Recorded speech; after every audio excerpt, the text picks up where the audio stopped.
am so happy to be back here again.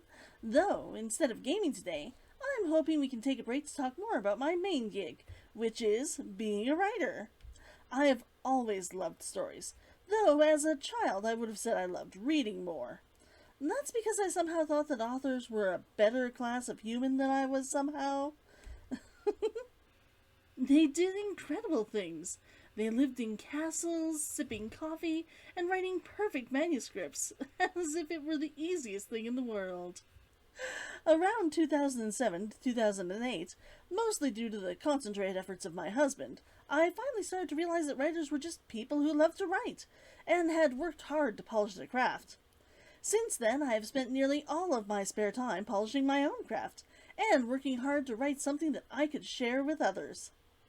In 2019, I finally succeeded at that, and published my first novel, Hunter's Gambit.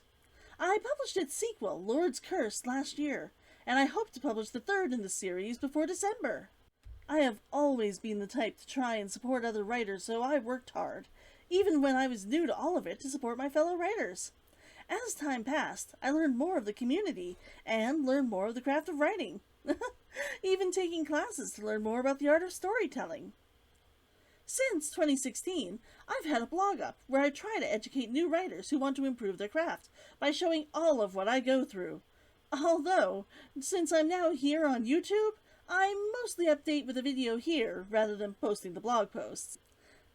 So today, I want to talk to you about one of the most difficult problems for me to learn to overcome, the dreaded writer's block. While the exact reasons for writer's block will be different for each person, a few can be assumed. For example, if you're stressed to hell, you're going to have a tougher time getting into the rhythm. Fortunately, that means that while there isn't any single cure-all, there are a few different suggestions I can offer so you can try to overcome yours. Now, the first was one of the ones I found the most difficult. You have to learn to accept that no matter how much you love writing, it still isn't easy to do. Sometimes you just won't be able to write good words. Every second sentence will make you want to tear out your hair and shriek to the sky in torment. Or at least throw your computer against the wall. While I have seen suggestions that you do other things on those days, for me, I found that way led to procrastinating for days that turned to weeks. So now, no matter how much trouble I'm having, I work hard to get at least 500 to 1,000 words, even if I know that they're going to be bad words. After that, if I turn to other tasks, I know that I did try to work hard and put the words down. So, why does this happen? Well, it happens because we're human. We have off days.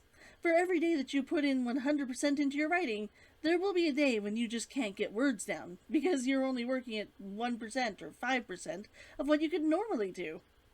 Writing, when it comes down to it, is like any other skill in the world. You'll have good days and you'll have bad days, but the more practice, the better you'll get. Think of it as being the equivalent of being in the NBA. You're doing something very few others can do, but that also means you have to put in the work. You have to exercise and throw more hoops than anyone else if you're going to be one of the very best. That means practicing on bad days, just as much as it means practicing on those days when it feels like you couldn't keep the ball out of the hoop if you tried. So, how can you combat it? What I suggest here is that you learn to enjoy editing. Editing is nothing more than looking at the words you wrote on bad days and making it better. I promise that if you look at editing not as a chore, but just as another writing task, it gets so much easier. Another hard one to learn is that you can trust in yourself, specifically in your subconscious brain. When you're stuck in a scene trying desperately to figure out where it's going, let your subconscious brain have its day, and write in whatever silly thing it wants you to. I call this the ninja rule, since whenever I'm suggesting that someone do it, I suggest that they add ninjas to their book. But it could be anything. Your brain wants someone to throw a birthday cake at the main character? Do it. There's a kid's party going on next door, and the cake went flying. They find a pretty rock on the ground? It's the best skipping rock your main character has ever seen. It'll come in handy for that skipping rock competition later on. Ninjas fall from the roof and attack your hero in his 37th floor condo? Well, maybe they've got him confused for the old guy next door, who's actually a retiring mob boss. See, whatever your brain ends up adding in, there are ways to work it into your story. Author Lonnie Diane Rich has said that one of the best chapters she's ever written was because she couldn't think of what to write that day, and found a prompt that told her to add a cat to the scene she was writing. For a personal example, in my first novel, Hunter's Gambit, there's a part in the book where the main characters set up camp in the swamp near their destination, and they needed to find a clue as to where to go next. Unfortunately, despite having a detailed outline, I could not figure out how they got from setting up a tent to finding the clue. In fact, in my detailed outline, I'd simply written it in as, characters find clue that leads them to their destination. So there I was, poking at my novel like steamed lettuce on my plate for dinner, and I suddenly saw a creepy little orange crab walking around on the TV show my husband was watching. On a whim, and having no better ideas in sight, I had my characters go down to the nearby beach, and there they found a dinner plate-sized crab. They decided to spend the next day hunting some to supplement their current food supplies.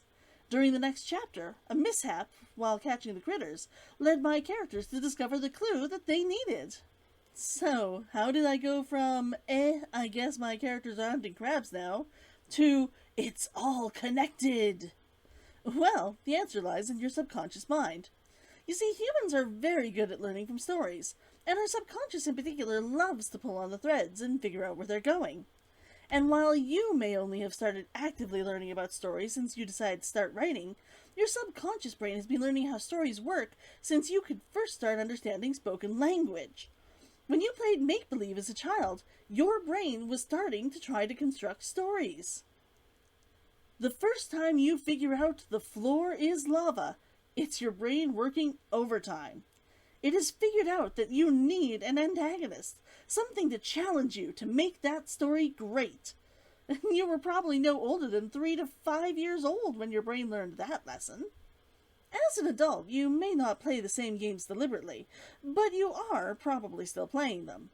Every time you try to figure out the end to a mystery you're reading or watching on TV, or you try to think of a good story to explain to your boss while you're late, that's your subconscious mind playing with the idea of story, trying to learn how it works.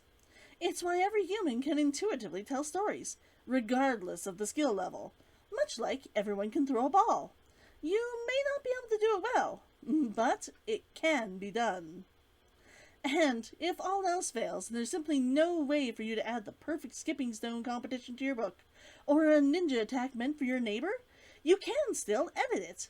Whether that means removing said ninja attack, or changing your storyline to introduce the mob boss earlier, it can always be fixed in post. Editing is what will make your book amazing, not a clear outline, or even a good first draft. In fact, you could write a miserable first draft and still end up with a bestseller on your hands. And always remember, you can edit crap into gold given enough time later on, when the writing is done. What you can't edit and can never make better is a blank page. And I think that's going to be it for me for today. Now, I'll be back on Wednesday with more of my Hunter's Gambit read-along. Until then, have a great week, and good luck writing! Bye!